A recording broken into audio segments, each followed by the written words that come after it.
in the Sudan, in the 90s, and also in Somalia. And he was also part of the group that blew up the American embassies in Kenya and Tanzania. So, being an Egyptian also, people feel that he might not, the rank and file of Al-Qaeda might not want him to be the leader, of Al-Qaeda. My hunch is that currently, as a caretaker, they are trying to use him to gauge the support any Egyptian might have, and as a permanent, leader of Al-Qaeda.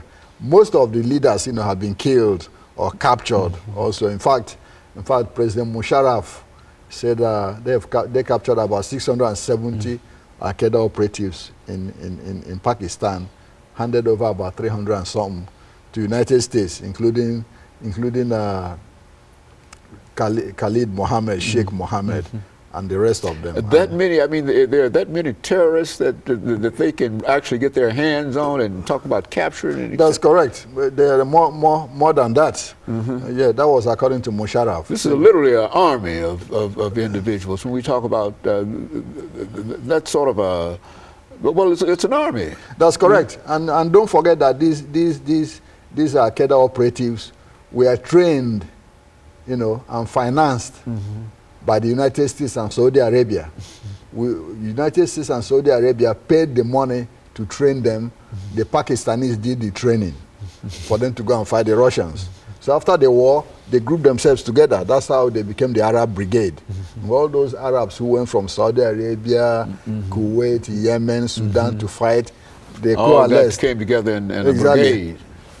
And become, this Al-Qaeda with Zawahiri.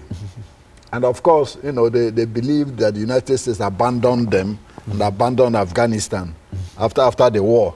And most of them were already anti-Western anyway, anti-American anyway, before they went over there. They were influenced by three figures.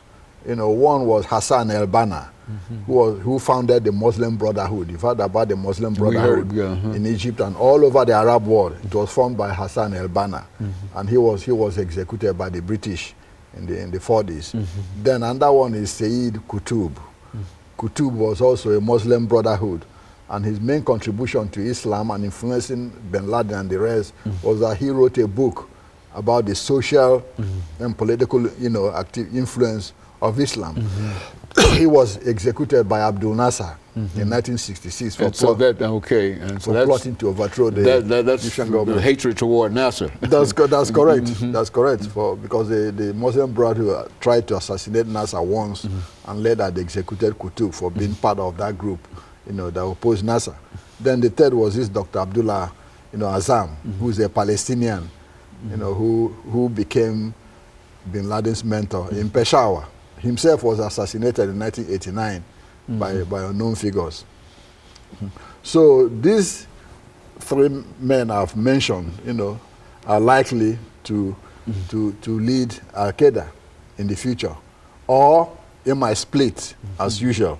But right now, what you have really is a kind of franchise, like in Kentucky Fried Chicken. Every region has its own agenda, and everybody operating under. Exactly. All of them have their own different agenda and groups, but one thing unites them is hatred against the West. That's what unites them. So it's like a franchise now. So whomever becomes the leader, becomes the leader of a multinational franchise of terrorists. Last statement before we end, Dr. Madu. Do you think that this is might represent the beginning of the end of Al-Qaeda, or what? No, I doubt it. You think that it's going to be still as influential and will be influential without Mr. Bin Laden as it was? Exactly. I still think it will be still continue to be a multinational franchise of terrorists. Though they might not have a one central command, but they diffuse different regions. Like you have Al-Qaeda in the Arabian Peninsula, you have Al-Qaeda in North Africa, you have Al-Qaeda in Afghanistan, Al-Qaeda in Pakistan. But you have to always remind yourself that they're still out there. Is that what we're saying? That's correct, that they're still out there, one way or the other. And of course, let me encourage our audience to tune in again next week for another informative edition of Comments. Thank you and good morning.